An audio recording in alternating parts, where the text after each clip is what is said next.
Qiz farzandi bor onalar amal qilishi shart bo'lgan ma'lumotlar. Hammaga ma'lumki, go'daklar ham nafaqat kichik hojat, balki katta hojat ham qilishadi. Bu holatga barcha onalar deyarli har kuni duch kelishadi. Qizaloqlari oldidan orqaga qarab suv bilan yuvish kerakligining sababi shundaki, anal sohadagi bakteriyalar qinga o'tib qolmasligi kerak. Qizlarda siydik chiqarish kanali qisqaroq va orqa teshikka yaqinroq joylashgan bo'ladi. Bu esa bakteriyalarning yuqishiga va siydik yo'llari infeksiyalari kabi kasalliklarni keltirib chiqarish ehtimolini oshiradi. Shu sababli qinni tepaga qarab yuvish orqali bu xavfni kamaytirish mumkin. Aksincha, agar orqadan oldinga qarab suv bilan yuvilsa, anal sohadagi bakteriyalar qinga o'tib qolishi mumkin.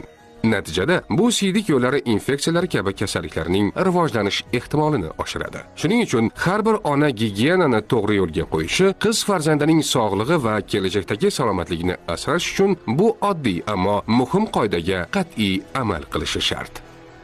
Salomatlik va strategik rivojlanish instituti ijtimoiy tarmoqlariga obuna bo'ling.